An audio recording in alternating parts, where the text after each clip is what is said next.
ভুল পথে নিয়ে যাওয়ার জন্য, বেগাইরে ইলম, অজ্ঞতাবশত, অয়াত্তাখিজুহা হুজুয়া, আর সেটাকে তারা খেলতামাশা মনে করে, ঠাট্টা বিদ্রূপ করে।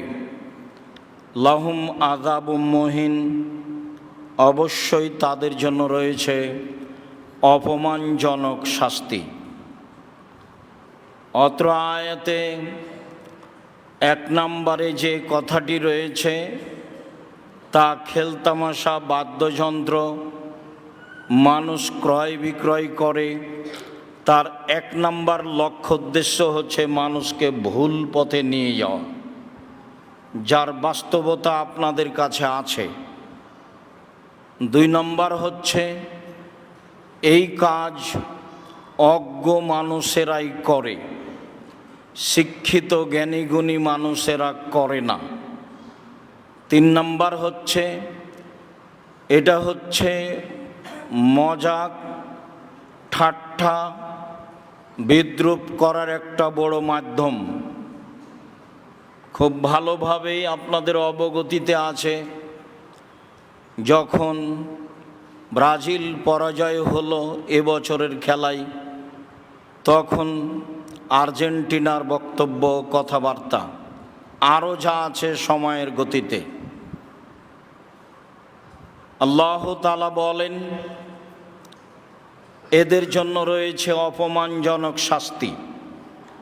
কোরআন মাজিদে কোনো জায়গায় রয়েছে লাহুম আযাবুন আলিম, তাদের জন্য রয়েছে কষ্টদায়ক শাস্তি। কোনো জায়গায় রয়েছে লাহুম আযাবুন শাদীদ, তাদের জন্য রয়েছে কঠিন শাস্তি। কোনো জায়গায় রয়েছে লাহুম আযাবুন আযীম, তাদের জন্য রয়েছে বড় শাস্তি। আর খেলতামাশা, বাদ্যযন্ত্র, এর জন্য রয়েছে অপমানজনক শাস্তি। অপমানজনক শাস্তি আর কঠিন শাস্তির মধ্যে পার্থক্য কি? আমরা আমাদের ভাষায় বুঝি, একটা লোককে 10 জুতা মারলো, আর একটা লোককে বলল মাটিতে থুথু ফেলে জিহ্বা দিয়ে চেটে নাও। দুটাই শাস্তি, একটা কঠিন কষ্টকর, আর একটা হলো অপমান। শাস্তি দুটাই। খেলতামাশার জন্য অপমানজনক শাস্তি কেন? এটা এই জন্য, এ দিয়ে সে শান্তি, তৃপ্তি, চোখ ঠান্ডা করে, অন্তর ঠান্ডা করে, অন্তর মন জুড়িয়ে নেই। খেলতামাশা, বাদ্যযন্ত্র যেভাবে মানুষ ভোগ করে। সম্মানিত দিনী ভাই ও বোন, আবু হুরায়রা রাদিয়াল্লাহু তাআলা আনহু বলেন, রাসূল সাল্লাল্লাহু আলাইহি ওয়াসাল্লাম বলেছেন, কুল্লু লাহবিন ইয়ালহুবির রাজুল ফাহুয়া বাতিল, প্রত্যেক মানুষ যেসব খেলাধুলা করে তা বাতিল, তা নাজায়েজ, তা হারাম। তবে 3টি খেলা, 1 রামিয়াহু বে কৌসেহি ও রামিয়াহু, তার তীর নিয়ে খেলা। ইসলামী প্রশিক্ষণ, শত্রুর বিরুদ্ধে দাঁড়ানোর জন্য সেকালে সবচেয়ে বড় মাধ্যম ছিল তীর প্রশিক্ষণ। রাসূল সাল্লাল্লাহু আলাইহি সাল্লামের মসজিদে নববীতে সাহাবীগণ মসজিদের মধ্যেই তীর চালাতেন, তীর প্রশিক্ষণ নিতেন। আয়েশা রাদিয়াল্লাহু তাআলা আনহা বলেন, আমি রাসূল সাল্লাল্লাহু আলাইহি সাল্লামের পিছনে দাঁড়িয়ে যোদ্ধাদের মসজিদে তীর খেলা দেখতাম। আমি দাঁড়িয়ে দাঁড়িয়ে দেখতে থাকতাম, আর তিনি দাঁড়িয়েই থাকতেন। আপনারাই বলেন, একজন কম বয়সের মেয়ে খেলা দেখতে কত আগ্রহী হতে পারে। লম্বা সময় ধরে আমি পিছনে দাঁড়িয়ে থেকেছি, কোনো সময় আল্লাহর নবী বিরক্ত হননি, আমাকে বলেননি আর কতক্ষণ দেখবা, আমাকে বলেননি হয়েছে, দেখা হয়েছে, আরও দেখবা, কতক্ষণ দেখবা। যতক্ষণ পর্যন্ত আমি দাঁড়িয়ে থেকেছি তিনিও দাঁড়িয়ে থেকেছেন, তিনি কোনো মন্তব্য করেননি। অত্র হাদিসে স্ত্রীর প্রতি ভালোবাসা, বিরূপ মনোভাব পোষণ না করা বা বিরক্তিবোধ না করা, প্রকাশ না করা স্পষ্ট প্রমাণ হয় বুখারী মুসলিমের হাদিস। তীর নিয়ে খেলা বৈধ যাওয়াত্র হাদিসে রাসূল সাল্লাল্লাহু আলাইহি সাল্লাম বলেছেন, বুখারী মুসলিমের এক হাদিসে রয়েছে, তীর নিয়ে খেলাই হচ্ছে শক্তি, তীর নিয়ে খেলাই হচ্ছে শক্তি, তীর নিয়ে খেলাই হচ্ছে শক্তি। পরের বাক্যে রাসূল সাল্লাল্লাহু আলাইহি সাল্লাম বলেছেন, তাদিবহু ফারাসাহু, ঘোড়ার প্রশিক্ষণ। সময়ের গতিতে মানুষকে ঘোড়া নিয়ে যুদ্ধ করতে হতো, ঘোড়ায় চড়ে এখানে সেখানে যেতে হতো, প্রয়োজনীয় দ্রুত আদায় করতে হবে এমন কাজের জন্য ঘোড়া ব্যবহার করা হতো। ঘোড়ার প্রশিক্ষণ তিনি বৈধ বলে ঘোষণা দিয়েছেন। 3 মুলাবাতাহু বিইমরাতিহি, স্ত্রীর সাথে খেলা। স্ত্রীর উপরে বিরক্ত হয়ে কটু মন্তব্য করা ঠিক নয়, গালি দেওয়া ঠিক নয়, কষ্ট দেওয়া জায়েজ নয়। সময়ের গতিতে তার সাথে খেলতামাশায় অংশগ্রহণ করে তাকে আনন্দ দেওয়া, জীবনটা সুন্দর করার জন্য, সুখময় করার জন্য, দাম্পত্য জীবনকে ভালো থেকে ভালো সুখ শান্তিতে পরিণত করার জন্য স্ত্রীর মুখে কিছু তুলে দেওয়া, স্ত্রীকে নিয়ে খেলা বৈধ, যা রাসূল সাল্লাল্লাহু আলাইহি সাল্লাম বললেন, নিজেও করেছেন। আয়েশা রাদিয়াল্লাহু তাআলা আনহা বলেন, একদা আমরা রাসূল আর আমি দৌড়ের প্রতিযোগিতা করেছিলাম। আমি জয়ী হয়েছিলাম, তিনি পরাজয় হয়েছিলেন। কিছুদিন পরে যখন আমার শরীর স্বাস্থ্য একটু ভালো হয়ে গেল, আবারও দৌড়ের প্রতিযোগিতা একদিন হলো, তাতে আমি পরাজয় হলাম, তিনি জয়ী হলেন।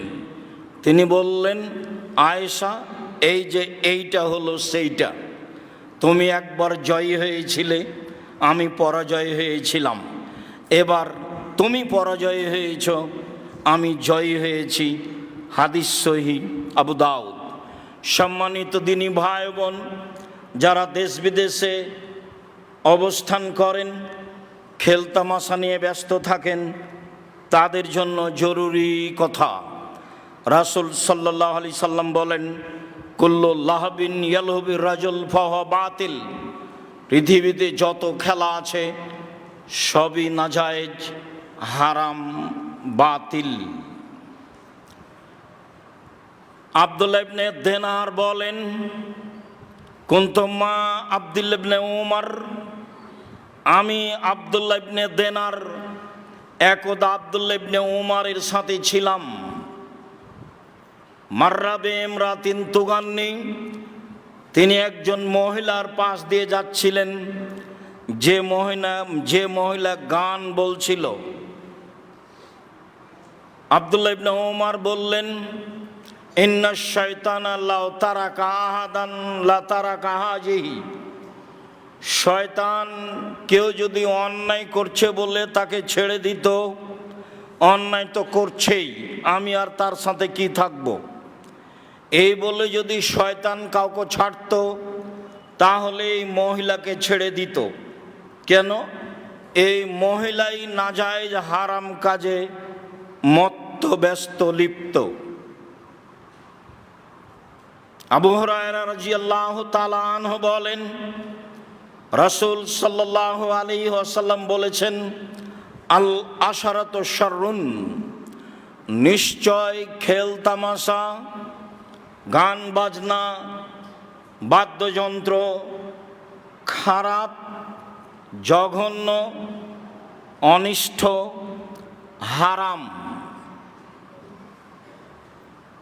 মালিক ইবনে আনাস রাদিয়াল্লাহু তাআলা আনহু বলেন, আনাস ইবনে মালিক রাদিয়াল্লাহু তাআলা আনহু বলেন, রাসূল সাল্লাল্লাহু আলাইহি সাল্লাম বলেছেন, লাস্তু মিন দাদিন, আমি খেল তামাশার অন্তর্ভুক্ত নই। আলাদ্দাদু মিন্নি বিশাইইন, খেলাধুলার সাথে আমি কোনো সম্পর্ক রাখি না। খেলাধুলার সাথে আমি নই, খেলাধুলার সাথে আমি কোনো সম্পর্ক রাখি না। এ কথা মুহাম্মদ সাল্লাল্লাহু আলাইহি সাল্লাম বলেন, যা আনাস ইবনে মালিক রাদিয়াল্লাহু তাআলা আনহু বিবরণ দেন। উমামা বাহিলি রাদিয়াল্লাহু তাআলা আনহু বলেন, রাসূল সাল্লাল্লাহু আলাইহি ওয়াসাল্লাম বলেছেন, লা তাবিউল কায়নাত, পৃথিবীর মানুষ পুরুষ নারী তোমরা কখনো খেল তামাশা বাদ্যযন্ত্রের মাধ্যম বিক্রয় করো না। ওয়ালা তাশতারুহুন্না, তোমরা কখনো তা ক্রয় করো না। ওয়ালা তুআল্লিমুহুন্না, তোমরা মেয়েদেরকে গান বাজনা খেল তামাশা শিখিয়ে দিও না। সামানুহুন্না হারাম, মনে রেখো তার মাধ্যমে উপার্জিত সম্পদ হারাম। অত্র সহিহ হাদিসে স্পষ্ট প্রমাণ হয় যে গান বাজনা খেল তামাশা বাদ্যযন্ত্র এর মাধ্যম যা রয়েছে সব ক্রয় করা হারাম, সব বিক্রয় করা হারাম, এদের শিখিয়ে দেওয়া হারাম। যদিও এদেশের স্কুলের হেডমাস্টারই চলে না খেল তামাশা বাদ্যযন্ত্র ছাড়া। এদেশের শিক্ষা প্রতিষ্ঠানের ছাত্রদের চলে না, শিক্ষকদের চলে না খেল তামাশা বাদ্যযন্ত্র গান বাজনা ছাড়া। রাসূল সাল্লাল্লাহু আলাইহি ওয়াসাল্লাম এর হারাম ঘোষণা আজ থেকে 1450 বছর পূর্বেই দিয়েছেন। আজও সে হাদিস মানুষ সমাজে বিরাজ করছে। দুঃখজনক হলেও সত্য যে এক শ্রেণীর মানুষ, এক শ্রেণীর আলেম ওলামা এর সাথে থাকায় একে তীব্রভাবে নিন্দা করা হয় না বা হারাম ঘোষণা করা হয় না। আবু মালিক আশআরী রাদিয়াল্লাহু তাআলা আনহু বলেন, রাসূল সাল্লাল্লাহু আলাইহি ওয়াসাল্লাম বলেছেন, একুনু মিন বাদি আকওয়াম ইস্তাহিল্লুনাল হিরা ওয়াল হারিরা ওয়াল খামরা ওয়াল মাযিফ। পৃথিবীর মানুষ শুনে রেখো, অচিরেই এক শ্রেণীর মানুষ দেখা যাবে, অচিরেই এক শ্রেণীর মানুষ প্রকাশ পাবে যারা জেনাকে হালাল মনে করবে, যারা রেশমি কাপড়কে হালাল মনে করবে, যারা গান বাজনা বাদ্যযন্ত্রকে হালাল মনে করবে। অত্র বুখারী মুসলিমের হাদিসে মনে হয় এক শ্রেণীর মানুষ গান বাজনা বাদ্যযন্ত্র খেল তামাশাকে পাপের কাজ মনে করবে না। মর্মেই দোকানে টিভি চলে, নগ্ন মেয়ে নাচিয়ে মানুষের দোকানদারি চলে, ব্যবসা বাণিজ্য চলে, যা আমরা বাস্তব লক্ষ্য করছি। সম্মানিত দিনী ভাই ও বোন, রাসূল সাল্লাল্লাহু আলাইহি সাল্লাম এর অবস্থা বাস্তব কি হবে তা ঘোষণা করেছেন। তাতে তিনি বলেছেন, জেনা নেহায়াত অন্যায় মহাপাপ, মানুষের কাছে পাপ বলে গণ্য হবে না। পুরুষের জন্য রেশমি কাপড় হারাম, মানুষের জন্য তা পাপের কাজ মনে হবে না। মদ পান করা হারাম, মানুষের জন্য মদ নিষাদার দ্রব্য পাপের কাজ মনে হবে না।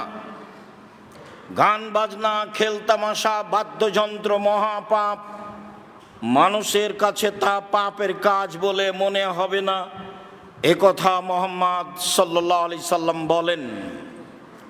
আবু মুসা আশআরী রাদিয়াল্লাহু তাআলা আনহু বলেন, রাসূল সাল্লাল্লাহু আলাইহি ওয়াসাল্লাম বলেছেন, লা ইয়াশরাবান্না নাস মিন উম্মতি আল খামরা ওয়া ইয়াশমুনাহা বিগাইরি ইসমিহা। আমার উম্মত নেশাদার দ্রব্য পান করবে এবং তার নাম দিবে অন্য, অন্য নামে নেশাদার দ্রব্য পান করবে। যা লম্বা সময় থেকে আমি বলে আসছি। আমি এদেশের পেপসি, আরসি, ঠান্ডা, কোকাকোলা এসব হারাম ঘোষণা করেছি।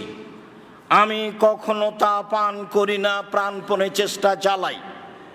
এক শ্রেণীর আলেম নির্দ্বিধায় তা বৈধ বলেন। আমি তাকে বলেছি, রাসূল সাল্লাল্লাহু আলাইহি সাল্লাম বলেছেন আমার উম্মত মদ খাবে, নাম দিবে অন্য। আপনি সেটা বলেন না কোনটা? মদ অথচ নাম হচ্ছে মদ নয়। আপনি যদি বলেন ইয়াবা মদ, তো সবাই বলে মদ। আপনি যদি বলেন হিরোইন মদ, তো সবাই বলে মদ। আপনি বলেন গাঁজা মদ, তো সবাই বলে মদ। তো যেগুলোকে সবাই মদ বলে সেটা তো মদই, কিন্তু এমন মদ যার নাম অন্য আছে অথচ তা মদ, মানুষ অন্য নামে খাচ্ছে, সেইটা কোনটা?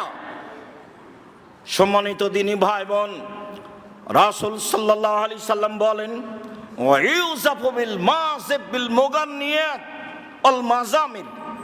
ওই সময়ে নেতাদের সম্মান করা হবে গায়িকা দিয়ে, বাদ্যযন্ত্র দিয়ে।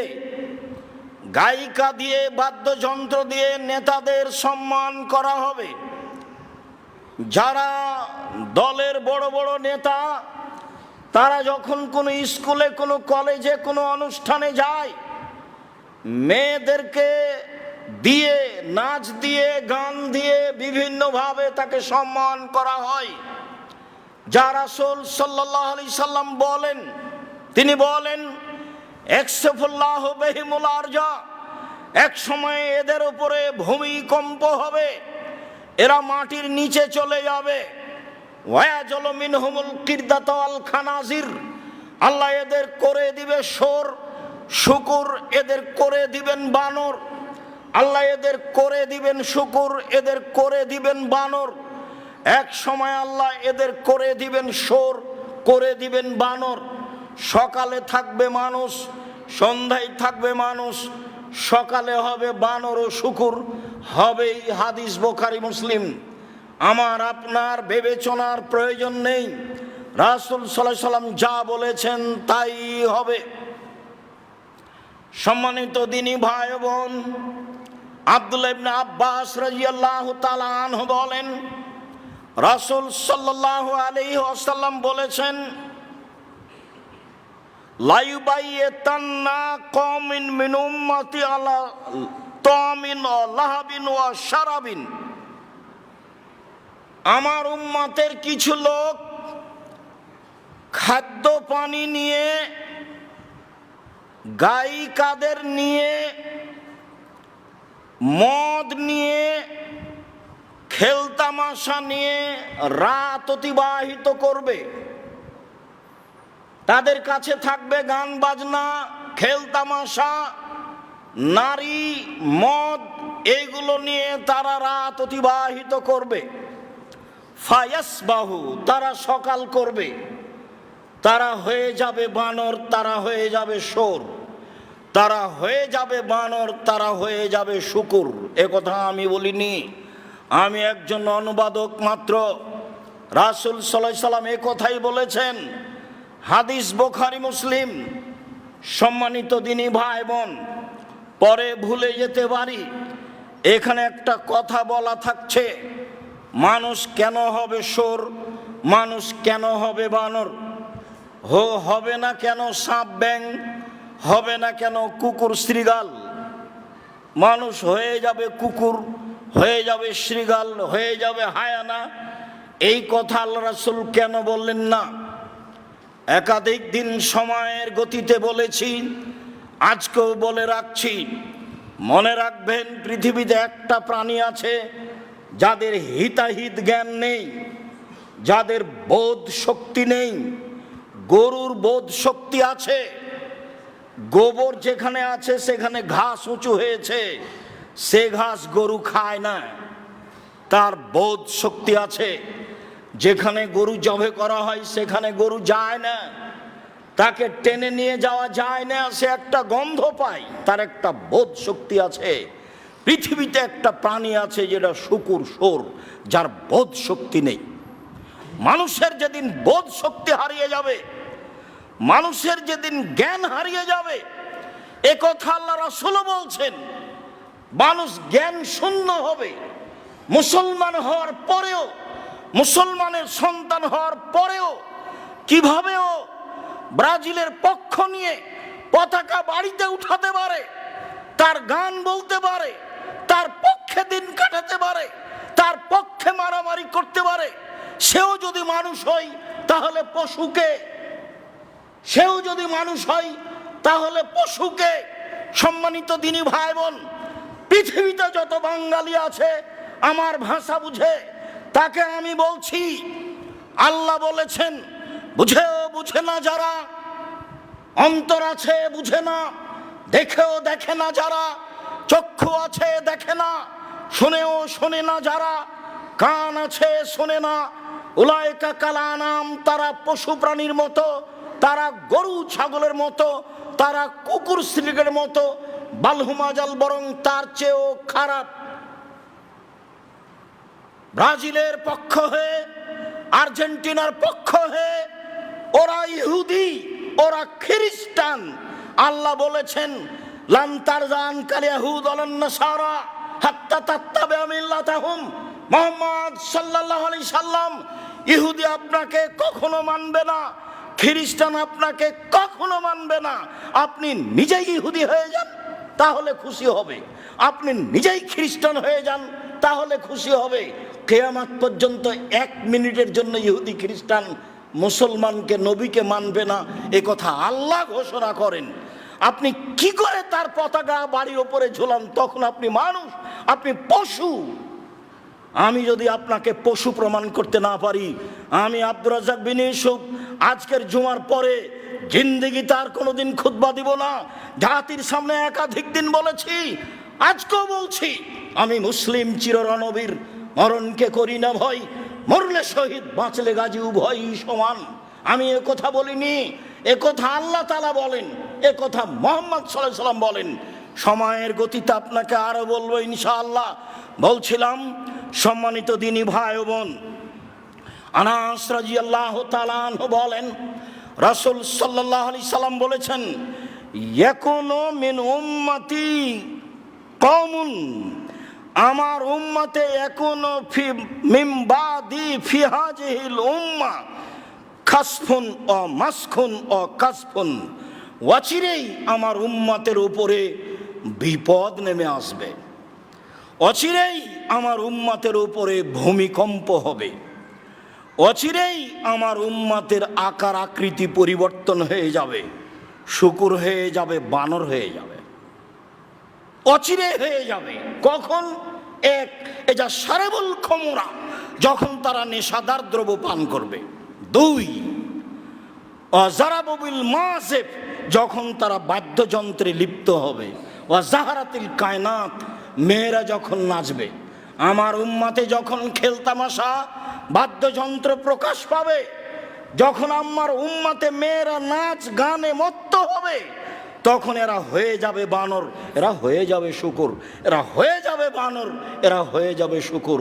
পৃথিবীতে একটা প্রাণী আছে, সেটা শোর শূকর, যার অনুভূতি বলে কোনো জিনিসই নাই, সামান্যতম নেই, সরিষার সমপর অনুভূতি নেই। সেই প্রাণী হলো শূকর, সেই প্রাণী হলো শোর। মুসলমান যেদিন অনুভূতিহীন হয়ে যাবে, ওর যেদিন দিন ধর্মের হিসাব থাকবে না, জ্ঞান থাকবে না, বিবেচনা থাকবে না, বিবেক থাকবে না, পশু প্রাণীর হয়ে যাবে, সেদিন তো ব্রাজিল হোক আর আর্জেন্টিনা হোক আর স্পেন হোক, তার পতাকা বাড়িতে ঝুলানো এবং তার পক্ষে কথা বলা, তার পক্ষে মিছিল করা, তার পক্ষে দৌড়ানো, তার পক্ষে সময় ব্যয় করা, যে কোনো অশ্লীলতায় লিপ্ত হওয়া সব বৈধ, যা আপনি বাস্তব দেখতে পাচ্ছেন। সম্মানিত দিনী ভাই বোন, রাসূল সাল্লাল্লাহু আলাইহি সাল্লাম শক্তভাবে এসব কথাগুলি বলেছেন। তিনি কেন বললেন বানর হয়ে যাবে? কেন বললেন বানর হবে? বললেন না কেন কুকুর শৃগাল হবে? এ কথা বললেন না কেন? পৃথিবীতে একটাই প্রাণী যেটা অনুকরণ করতে পারে, মানুষের অনুকরণ করতে পারে, সেটাই হলো বানর। আমরা যখন গ্রামে ছোট ছিলাম, তো যেই বানর খেলা দেখাতো, সে আসতো, আমাদের চাউল জমা করতে বলতো, চাউল জমা করতাম, তখনও বানর খেলা দেখাতো, বলতো এই বানর নতুন বউ কিভাবে হাঁটে রে, তখনও ঘুমটা দিয়ে হাঁটতো। জামাই কিভাবে চলে রে, তখন এক ধরনের স্টাইল দিয়ে চলতো। বানর অনুকরণ করতে পারে। যেদিন মুসলমান হওয়ার পরেও তার কৃষ্টি কালচার, তার নিয়ম নীতি, তার কাজকর্ম, তার পথ পদ্ধতি সবকে ভুলে যে তাদের অনুসরণ করবে, তখন এরা হয়ে যাবে বানর, এরা হয়ে যাবে শূকর। রাসূল সাল্লাল্লাহু আলাইহি সাল্লাম বললেন, জাহেলিয়াতের যুগের যা নিয়ম কানুন কৃষ্টি কালচার ছিল, সব আমি পায়ের নিচে রেখে দিলাম। তাদের কৃষ্টি কালচার যেটা, সেটা জাহেলিয়াত। এ কথা আল্লাহ বলেন, এ কথা নবী বলেন। অতএব বিবেচনা করি, শ্বাস বন্ধ হওয়ার পূর্বে বিবেচনার দাম আছে, শ্বাস বন্ধ হওয়ার পরে বিবেচনার দাম নেই।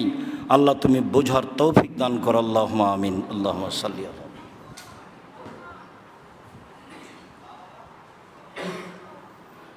আলহামদুলিল্লাহ ওয়াহদা ওয়াসসালাতু ওয়াসসালামু আলা মান লা নাবিয়্যা বা'দা। সম্মানিত দ্বীনি ভাই বোন, আবু হুরায়রা রাদিয়াল্লাহু তাআলা আনহু বলেন, রাসূল সাল্লাল্লাহু আলাইহি ওয়াসাল্লাম বলেছেন, মান লাইবা বিনারদেশির ফাকাদ আদখালা ইয়াদাহু ফি দামে খিনজির আও সাবাগা ইয়াদাহু ফি লাহামি খিনজির ওয়া দামে খিনজির। কেউ যদি চৌসার, ছক্কা, লুডু, দাবা, পাঞ্জা, পাসা, ক্যারাম বোর্ড, তাস, গেমস, ফ্রি ফায়ার, পাবজি, এসব খেলায় অংশগ্রহণ করে, এই ধরনের যত পৃথিবীতে খেলা আছে যেগুলো বসে বসে চলে, এই ধরনের যত খেলা আছে যেগুলো বসে বসে চলে, সেটাতে টাকার হার জিত থাক আর না থাক, যেগুলো এমনিতেই সময় কাটে, এইসব খেলায় অংশগ্রহণ করলে আল্লাহ রাসূল বলছেন, সে তার হাতকে শরীর রক্তের মধ্যে ডুবিয়ে দিল। নেন ভাষা, এ ভাষা তো আমি বলিনি, হাদিস তো মুসলিম। আমার আপনার তো বিবেচনার 5 পয়সা দাম নাই। যেটা আল্লাহ রাসূল বলেছেন সেটাই আমি বিবেচনা করে নতুন কি বলতে পারি। নারদেশির যে কোনো খেলা পৃথিবীর যেটা বসে বসে চলে, চৌসার হোক, দাবা হোক, লুডো হোক, পাঞ্জা, যত খেলা আছে এ ধরনের, যেগুলো আমি একাধিক দিন বলেছি, সব খেলা যেগুলো নতুন তৈরি হচ্ছে, সব খেলা হারাম। এসব খেলায় যদি মানুষ অংশগ্রহণ করে, তাহলে সে বড় ধরনের অন্যায় করলো, সে একজন মহাপাপী। প্রমাণ, আবু মুসা আশআরী রাদিয়াল্লাহু তাআলা আনহু বলেন, রাসূল সাল্লাল্লাহু আলাইহি সাল্লাম বলেছেন, মান লাইবা বিনারদেশির ফাকাদ আসাবাল কাসিম। কেউ যদি চৌসার, ছক্কা, লুডু, দাবা, পাঞ্জা, ক্যারাম বোর্ড, তাস, পাসা, গেমস, ফ্রি ফায়ার, পাবজি, এ ধরনের যত খেলা জন্ম নিয়েছে নিবে, এসব খেলায় অংশগ্রহণ করে, তাহলে সে আল্লাহ এবং তার রাসূলের নাফরমানি করলো। আজকের হারাম ঘোষণা নয়, 1450 বছর থেকে এগুলো হারাম ঘোষণা হয়ে আছে, যেগুলো আপনার সামনে চলে। যত খেলা রয়েছে বসে বসে চলে, সময় নষ্ট হয়, বেপরোয়া থাকে। আর যখন এটা চলে যায় এতে জুয়াতে, তখন তার কোনো প্রশ্নই আসে না। রাসূল সাল্লাল্লাহু আলাইহি সাল্লাম বলেন, আব্দুল্লাহ ইবনে মাসউদ রাদিয়াল্লাহু তাআলা আনহু বলেন, রাসূল সাল্লাল্লাহু আলাইহি সাল্লাম বললেন, ইয়াকুম আল কুবা ইয়াকুম আল কাবা, সাবধান, তোমরা এই বসে বসে গুটির মাধ্যমে খেলা থেকে বেঁচে থাকো। ইউজারানে জাজরান, নিশ্চয় একে কঠিনভাবে নিষেধ করা হচ্ছে। ইন্নাহুমা মিনাল মাইসির, নিশ্চয় এটা জুয়া, নিশ্চয় এটা জুয়া। বসে বসে যত খেলা চলে, টাকার হার জিত থাক আর না থাক, সেটা জুয়া, সেটা হারাম। যদি অন্য জায়গায় যেখানে টাকার হার জিত রয়েছে সেটাকেই জুয়া বলা হয়েছে। আব্দুল্লাহ ইবনে আমর বলেন, রাসূল সাল্লাল্লাহু আলাইহি সাল্লাম বলেছেন, লা ইয়াদখুলুল জান্নাতা আকুন, পিতা মাতার অবাধ্য চলে যে সে জান্নাতে যাবে না। ওয়ালা কাম্মার, জুয়া খেলে যে সে জান্নাতে যাবে না। ওয়ালা মান্নান, খোটা দেয় যে সে জান্নাতে যাবে না। নিয়মিত নেশাদার দ্রব্য পান করে যে সে জান্নাতে যাবে না। অত্র হাদিসে 4 শ্রেণীর মানুষ জান্নাতে যাবে না আল্লাহর নবী ঘোষণা দিয়েছেন। তার 1 শ্রেণীর মানুষ জুয়া খেলায় অংশগ্রহণ করে, যে খেলায় টাকার হার জিত রয়েছে সেটাই হলো জুয়া, এ জান্নাতে যাবে না। এ কথা রাসূল সাল্লাল্লাহু আলাইহি সাল্লাম বলেন। আরো আপনাকে অবাক হতে হয়, রাসূল সাল্লাল্লাহু আলাইহি সাল্লাম বলেন, কেউ যদি কাউকে বলে তালালে সাহেবেহি তাল উকামের কা ফালিয়াতাসাদ্দাক, কেউ যদি কাউকে বলে আসো জুয়া খেলি, খেলেইনি, খালি বলেছে আসো খেলি, তাহলে কাফারা দিতে হবে। 10 জন মিসকিনকে 100 কেজি করে চাউল দিতে হবে। অবাক খেলা, অবাক জুয়া খেলা, অবাক কথা। পাপ করেইনি, খালি বলেছে আসো খেলি, তাহলে কাফারা দিতে হবে। কি ধরনের পাপ, কি ধরনের খেলা? খেলা একটা টাকার হার জিত, খালি আসো খেলি। হাদিস তো বুখারী মুসলিম। আমি আর আপনি কি বলবো? আম গাছে জাম ধরতে পারে, ধরে না। অমাবস্যার রাতে চাঁদ উঠতে পারে, উঠে না। সময়ের ছিদ্র দিয়ে লাঙ্গলের ফাল ঢুকতে পারে, ঢোকে না। কোনোদিন যদি এমন ঘটে আম গাছে জাম ধরে গেছে, সময়ের ছিদ্র দিয়ে লাঙ্গলের ফাল প্রবেশ করেছে, অমাবস্যার রাতে চাঁদ উঠে গেছে, এগুলো ঘটে যেতে পারে। বুখারী মুসলিম মানে কিয়ামত পর্যন্ত চেষ্টা করলে সরিষা ঢোকানো যাবে না, সন্দেহ বলে তার নাম বুখারী মুসলিম। আল্লাহর নবী বলছেন, কেউ যদি কাউকে বলে আসো জুয়া খেলি, তাহলে তাকে কাফারা দিতে হবে, খেলেইনি। যেমন ভাবে আল্লাহ রাসূল বলেছেন, ইন্নাল মারাতা ইজাস্তাতারাত, কোন মহিলা যদি সাজগোজ করে, সাজগোজ করা তো জায়েজ, সাজুগুজু করে, সাজুগুজু তো জায়েজ। ফামাররাত বিল মাজলিস, তারপর পুরুষের পাশ দিয়ে হাঁটে, চলাফেরা করে, ফাহিয়া কাযা ওয়া কাযা ওয়া জানিয়া, সে হলো ব্যভিচারিণী, সে হলো ব্যভিচারিণী, সে হলো ব্যভিচারিণী। ও তো জেনা করেনি। এ তো সহিহ হাদিস, আল্লাহ রাসূল বলছেন। এখানে আমার আর আপনার করার কি আছে? সম্মানিত দিনী ভাই বোন, খেল তামাশা।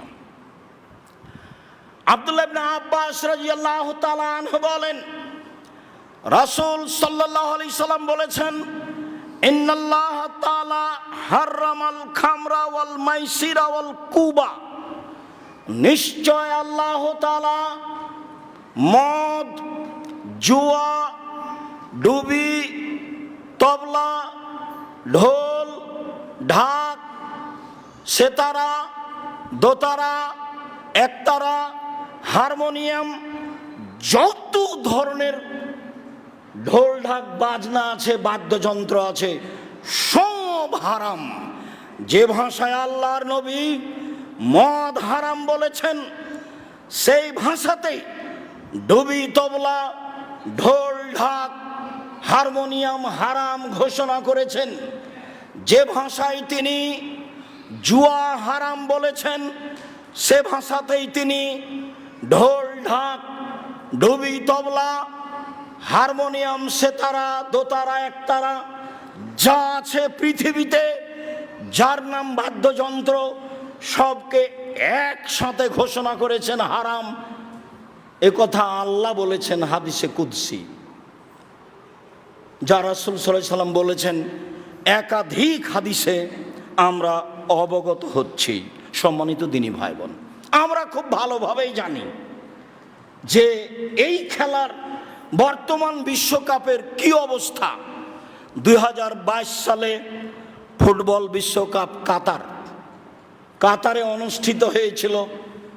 খরচ পরিমাণ ছিল প্রায় 22 লক্ষ কোটি টাকা, প্রায় 22 লক্ষ কোটি টাকা। আর আপনার বর্তমানে এই খেলায় হয়েছে প্রায় 1,70,000 কোটি টাকা। প্রস্তুতিতে ছিল, খেলার আয়োজনও ছিল যুক্তরাষ্ট্র, কানাডা আর মেক্সিকো। এই 3 দেশ মিলে এই খেলার আয়োজন করেছে, যাতে খরচ আছে প্রায় 1,70,000 কোটি টাকা। আর কাতার একাই আয়োজন করেছিল, তখন খরচ ছিল প্রায় 22 লক্ষ কোটি টাকা। অবাক, মুসলিমের অধঃপতন আসবেই, কারো বাবার টাকা। বাদশাহ শাহজাহান স্ত্রীর কবর তৈরি করেছে, যার নাম আগ্রার তাজমহল। আপনারা সবাই জানেন, প্রায় 20,000 মানুষ 22 বছর কাজ করেছে। প্রায় 20,000 মানুষ 22 বছর কাজ করেছে। কথায় লেখা আছে আল্লাহ আলাম। তা জিনিস আজও মানুষের সামনে পড়ে আছে। স্ত্রীর কবর বানাতে হবে, টাকা নিজের তৈরি, নিজে উপার্জন করেছে, আর করে যদি তবুও হারাম। রাসূল সাল্লাল্লাহু আলাইহি সাল্লাম 3টা কাজকে কঠিনভাবে হারাম করেছেন, তাতে তিনি অসন্তুষ্ট ঘোষণা করেছেন। তিনি নিজে অসন্তুষ্ট হন এবং আল্লাহ অসন্তুষ্ট হন। 1, কিলা ও কালা, অপ্রয়োজনীয় কথা বলা, খুচরা কথা বলা। কিলা ও কালা, অপ্রয়োজনীয় কথা বলা। 2, কাসরাতুস সুআল, অযথা জিজ্ঞাসা করা। 3, ইজাআতুল মাল, পয়সা নষ্ট করা। নেন এবার হাদিস তো বুখারী মুসলিম। আমার আপনার বিবেচনা কি? পয়সা নষ্ট কিভাবে হয়? ফকির পাওয়া যায় না দেশে, অসহায় মানুষ পাওয়া যায় না দেশে। যখন আমি তোমাকে বলেছি যে তোমার শ্বশুর খুশি হয়ে চাপে পড়ে তোমাকে মোটরসাইকেল দিয়েছে, আর তুমি বলছো খুশি হয়ে দিয়েছে, তো তোমার শ্বশুর ফকিরকে মোটরসাইকেলটা দেয় না কেন? দিলেই তো হয়, দেখি। তো তুমি তো এই গতিবিধির বিপরীত করবা। কই আব্দুল্লাহর শ্বশুর তো একটু আমাকে বলে না যে একটা কিছু দিই, আব্দুর রহমানের শ্বশুর তো আমাকে বলে না যে একটু কিছু দিই, আব্দুর রহিমের শ্বশুর তো আমাকে একদিনও বলে না যে অন্তত তার ঘড়ি দিই, এরকম বলে না, বলারই সাহস রাখে না। ওরা যদি খুব ভালো না হয়, আপনার ছেলের মতো না হয়, কাছাকাছি তো আছে। সম্মানিত দিনী ভাই বোন, এবার এই খেলাতে তো অর্থের খরচ এইটা, এর সাথে যোগ দেন সারা পৃথিবী মিলে যত কাপড় কিনে পতাকা করেছে, এর সাথে যোগ দেন যত টিভি ব্যবহার হয়েছে, এর সাথে যোগ দেন বড় বড় স্ক্রিন লাগিয়ে, বিশাল বিশাল স্ক্রিন লাগিয়ে দিন রাত পুরুষ নারী খেলছে। আরো দুঃখজনক হলেও সত্য, আপনার ঢাকা বিশ্ববিদ্যালয়ের কেন আপনি সুনাম করেন আমার জানা নাই। এই খেলা তো সারা পৃথিবী দেখছে। এরকম স্কিন লন্ডন, আমেরিকা, হার্ভার্ডে হয়েছে, অক্সফোর্ডে হয়েছে, ক্যামব্রিজে হয়েছে।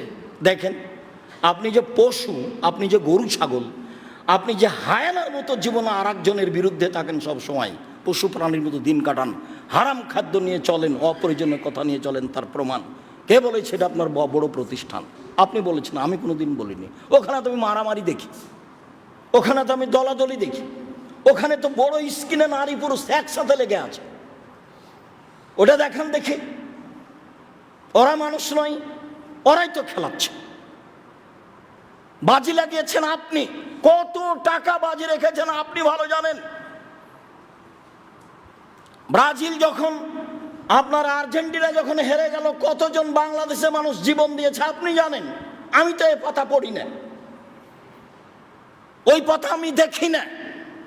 ওই পাতা সুযোগ পেলে আমি ওতে দিয়ে টয়লেট পেপার হিসেবে ব্যবহার করি, যে কথা এখানে লেখা আছে, টিস্যু পেপার হিসেবে ব্যবহার করি। আমি ওকে অত ঘৃণা করি। আমি বলেছি, বিশ্বকাপের খেলাধুলার গল্প যেখানে চলে সেখানে বসে থাকাও হারাম। এই বিশ্বকাপের খেলাধুলার গল্প যেখানে চলে সেখানে বসে থাকাও হারাম। বিশ্বকাপের খেলাধুলার গল্প যেখানে চলে সেখানে বসে থাকাও হারাম। আমি যদি প্রমাণ করতে না পারি, আমি জাতির সামনে বক্তব্য দেব না। আল্লাহ বলছেন, তাওয়ানা আলা তাকওয়াল তাওয়ানা আলাল বিররি ওয়াত তাকওয়া ওয়ালা তাওয়ানা আলাল ইসমি ওয়াল উদওয়ান। তোমরা পাপ কাজের সহযোগিতা করিও না, নেকির কাজে সহযোগিতা করো। তা আপনি যে এভাবে বিশাল পতাকা ঝোলালেন, এটা নেকির কাজ না পাপের কাজ? আপনি পাপের কাজের সহযোগিতা করবেন কেন? কে বলেছে আপনি মানুষ? আপনি তো একজন পশু, পশুর মতো দিন কাটান। কে বলেছে আপনার ছেলে শিক্ষিত? আর নারীর নগ্নতা, নারীর জেনা, নারীর বেহাই, সেটা কত আপনাকে আর বলার বাকি রাখে না। আপনি দিনরাত দেখেন, আপনার ছেলে দেখে, আপনি ভালো বুঝেন। সব মিলে কত খরচ আছে, কত বাজি আছে, এইটা আপনি বিবেচনা করেন এটা কিভাবে বৈধ হতে পারে। এত বড় হারাম কাজ, নেহায়াত নেক্কারজনক, জঘন্য, বর্বর, অসভ্য কাজ কি করে ইসলামীকে বৈধ করতে পারে? সম্মানিত দিনী ভাই বোন, মন কথাই ফিরে যায়। কেন এমন? মানুষ কেন অজ্ঞান হলো? মানুষ কেন বিবেকহীন হলো? চলেন মূল কথাই ফিরে যায়। আবু সাঈদ খুদরি রাদিয়াল্লাহু তাআলা আনহু বলেন, রাসূল সাল্লাল্লাহু আলাইহি সাল্লাম বলেছেন, লা তাত্তাবিউন্না শানানা মান ক্বাবলাকুম শিবরান বে শিবরিন জিরান বে জিরাইন। অবশ্যই অবশ্যই তোমরা ইহুদি খ্রিস্টানের অনুকরণ করবে। ডান হাতের বিঘত যেমন বাম হাতের সমান সমান সমান, তোমরা তাদের অনুসরণ করবে সমান সমান। ডান হাতের বাহু যেমন বাম হাতের সমান সমান সমান, তোমরা তাদের অনুসরণ তেমন সমান সমান করবে। অথচ আমি বলে গেলাম, পৃথিবীর মুসলিম পুরুষ নারী, তোমরা তাদের বিরোধিতা করো। মান তাশাব্বাহা বিকওমিন ফাহুয়া মিনহুম। কেউ যদি তাদের সাদৃশ্যতা অবলম্বন করে কাপড়ে, চালচলনে, পোশাক আশাকে, তাহলে সে তাদের অন্তর্ভুক্ত হবে। আপনার ছেলের গায়ে খেলোয়াড়ের জার্সি কেন? কি বুঝাতে চান আপনি? আপনার ছেলের মাথার চুলে এভাবে ছোট করে কাটা আছে কেন খেলোয়াড়ের মতো? কি বুঝাতে চান? আপনার অজান্তে আপনার ছেলে কখন ইহুদির মতো হয়ে গেছে বুঝতে পারেন না? আমি তো এই কথা বলিনি। আল্লাহ রাসূল বলছেন, আমার উম্মত হয়ে যাবে ইহুদি খ্রিস্টানের অনুকরণে সমান সমান। সমান সমান এমনি তো বললেই হতো। তখন বলছেন, ডান হাতের বিঘত যেমন বাম হাতের সমান, ডান হাতের জেরা ডান হাত যেমন বাম হাতের সমান। এখনো থামেননি, আরো বলছেন, শোনো, লাউ দাখালু জোহরা যাবিন দাখাল তুমুহ। এবার নিচে নামতে লাগলেন। নিচে নামতে নামতে নামতে বলছেন, শোনো, ওরা খারাপ হতে হতে যদি ওরা গুই সাপের গর্তে ঢুকে, মানে সব অন্যায় করে, ওরা খারাপ হতে হতে যদি গুই সাপের গর্তে ঢুকে, তোমরাও ঢুকবে। বুখারী মুসলিম। নেন হাদিস, তো হাদিস গ্রন্থে আছে, বুখারীতে আছে। আরো শোনেন, এবার আরো কঠিন হয়ে গেল। আব্দুল্লাহ ইবনে উমর বলেন, আব্দুল্লাহ ইবনে আমর বলেন, রাসূল সাল্লাল্লাহু আলাইহি সাল্লাম বলেছেন, লা ইয়াতিয়ান্না আলা উম্মতি কামা আতা আলা বানি ইসরাইল, আমার উম্মত ওটাই করবে যা করেছিল বানি ইসরাইল, আমার উম্মত ওটাই করবে যা করেছিল বানি ইসরাইল, হাজওয়া নাল বিন নাল। তখন তিনি বলছেন, ডান পায়ের জুতা যেমন বাম পায়ের সমান, বাম পায়ের জুতা যেমন ডান পায়ের সমান, ডান পায়ের জুতা যেমন বাম পায়ের সমান, এই জুতা যেমন সমান সমান, আমার উম্মত অনুসরণে অনুকরণে তাদের মতো করবে সমান সমান। এখনো কথা শেষ হয়নি, এবার আরো নিচে নামতে লাগলেন। নামতে নামতে নামতে বলছেন, হাত্তা ইনকানা মিনহুম মান আতা উম্মাহু আলানিয়াতান, ওরা যদি মায়ের সাথে জেনা করে, লা ইয়াতি মিসলা যালিক, আমার উম্মত এটাই করবে। নেন, এবার এ কথা তো আমি বলিনি, এ কথা তো মুহাম্মদ সাল্লাল্লাহু আলাইহি সাল্লাম বলেছেন, বিবরণ তো আমার নয়। তারা যদি মায়ের সাথে অশ্লীল কাজ করে তা আমার উম্মতও করবে। সম্মানিত দিনী ভাই বোন, কেন বিবেকহীন হয়ে যাবে? এই ছেলে, বিবেকহীন হয়ে যাবে মানুষ। রাসূল সাল্লাল্লাহু আলাইহি সাল্লাম বলছেন, তুনজাউ কুল আকসার যালিকা জামান, মানুষের বিবেকই থাকবে না, অধিকাংশ মানুষের বিবেকই তুলে নেওয়া হবে। তারপরে বলছেন, যারা সমাজের দায়িত্ব পালন করবে তারা হবে এজা উসেদুল আমরিলা গাইরে আহলিহি ফান্দাজের ইসলাম, প্রায় জায়গাতে অযোগ্য মানুষ, principal, vice principal, vice chancellor, head মাওলানা, হেডমাস্টার, চেয়ারম্যান, মেম্বার, এমপি, মন্ত্রী, জেল সুপার, যারা যেখানে থাকবে তারা হবে সব নিম্ন শ্রেণীর মানুষ, যাদের কাছে বিবেচনাই থাকবে না। একথা আমি বলিনি, হাদিস বুখারী মুসলিম, একথা মুহাম্মদ সাল্লাল্লাহু আলাইহি সাল্লাম বলেন, আমার কথা নয়। শুধু তাই নয়, তিনি বলছেন, লা তাকুমুস সাআত, কিয়ামত হবে না, হাত্তা ইয়াকুনু আসআদান নাসে লোকা আবনে লোকা, অতদিন পর্যন্ত কিয়ামত হবে না যতদিন পর্যন্ত মানুষের কাছে সবচেয়ে গণ্যমান্য মানুষ না হবে অধমের সন্তান অধম, এই হবে মানুষের কাছে গণ্যমান্য সম্মানী মানুষ। ভাষাটা মরণ একদিন আসবে, এই বই লেখা আছে, ইতরের সন্তান ইতর যতদিন সম্মানী না হচ্ছে মানুষ সমাজে। রাজশাহী, চাঁপাই, আশেপাশের জেলা, এসব জেলাতে যতদিন পর্যন্ত ওই ভাষার মানুষ দায়িত্ব না পালন করছে ততদিন কিয়ামত হচ্ছে না। যারা হচ্ছে ছোট লোকের বাচ্চা, ছোট লোক, রংপুর, দিনাজপুর, লালমনিরহাট, নীলফামারী, কুড়িগ্রাম, পঞ্চগড়, ঠাকুরগাঁ, গাইবান্ধা, বগুড়া, এসব ডিস্ট্রিক্টের ভাষায় বেন্যার বাচ্চা বেন্যা যতদিন পর্যন্ত সমাজের দায়িত্ব পালন না করছে ততদিন পর্যন্ত এটা ঘটবে না।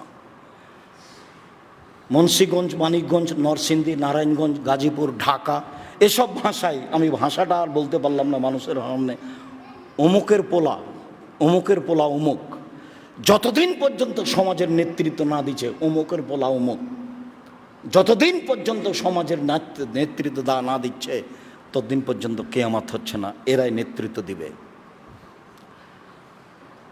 কি মনে করেন আপনি রাসূল সাল্লাল্লাহু আলাইহি সাল্লাম কোনো স্বাভাবিক কথা বলেছেন? আর এত ব্যয়বহুল খরচ, এত বিশাল আয়োজনে, এত অন্যায় অবিচারের মাধ্যমে, এত মারামারির মাধ্যমে, এত বেহায়ের মাধ্যমে, এত জেনা চুরির মাধ্যমে, এত আতিশবাজির মাধ্যমে, এত বাজির মাধ্যমে এ বিশাল খেলা সরকার ছাড়া অন্য করাই কেউ?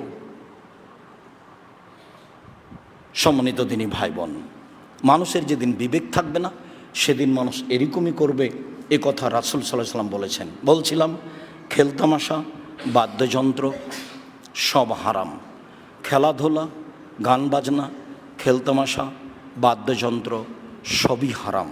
হ্যাঁ, তবে যখন এই খেলা শরীর চর্চার জন্য হবে, এখানে কোনো হার জিত থাকবে না, শরীর চর্চার জন্য হবে, তখন এটা জায়েজ হতে পারে। ছেলেরা আপোষে খেলাধুলা করছে, তাদের মাঠে ফুটবল খেলাচ্ছে, ক্রিকেট খেলাচ্ছে, এগুলো জায়েজ। ফুটবল হোক, ভলিবল হোক, র্যাকেট হোক, ক্রিকেট হোক, ব্যাডমিন্টন হোক, যখন শরীর চর্চার জন্য আছে তখন এটা জায়েজ হতে পারে। যখনই এটাতে কোনো হার জিত থাকবে তখন সেটা হারাম হবে, সেটা নাজায়েজ হবে। বিষয়টি আমি আপনাদেরকে আন্তরিকভাবে অনুধাবন করার জন্য, বোঝার জন্য বলছি। সম্মানিত দিনী ভাই বোন যারা দেশ বিদেশে আছেন, সকলকে আমি এই বিষয়টি ভালোভাবে পুনরায় বারবার দেখার জন্য অনুরোধ জানাচ্ছি। যারা অংশগ্রহণ করছে তাদেরকে অনুৎসাহিত করার জন্য অনুরোধ জানাচ্ছি। যেহেতু এটি একটা অন্যায় কাজে আপনি তাকে অনুৎসাহিত করবেন, তাকে এই কাজ থেকে বিরত রাখবেন, এটা হবে আপনার মুসলিম হিসাবে জরুরি জিম্মেদারি। যদিও আজকে ছাত্রদের থাকা ভালো ছিল, আমি তো তাদের সামনে বক্তব্য দেওয়ার সুযোগ করতে পারি না। আজকে সুযোগ করলাম তো ছেলেরা নাই, মানে ছুটি হয়ে গেছে, বুধবার দিন সব ছেলে চলে গেছে। তারপরে আপনারা যে বিভিন্ন এলাকা থেকে অনেক মানুষ এসেছেন, জাযাকুমুল্লাহ খায়ের, তা আগে আসলেন না কেন, এত দেরি করে কেন? এটা তো জামিয়া সালাফিয়া, খুতবাজের 1.5-2 ঘন্টা হবে তা তো নয়। আপনার ভালোবাসাকে আমি স্বাগত জানাই, আপনি আসবেন আগে, যাতে করে আমাদের প্রস্তুতি আপনাকে বুঝাতে পারি যে আমি কি বলতে চাচ্ছি। জুমার খুতবা যদি আপনি মনে করেন বাপদাদার কাল থেকে জুমার খুতবা দেখেছি, জুমার দিন যেতে হয় তাই এসেছি, তাহলে এটা ভুল হবে। জুমার খুতবাতে আল্লাহ রসুল কোরআন মাজিদ পড়তেন আর উপদেশ দিতেন, এটুকু আপনি করেন।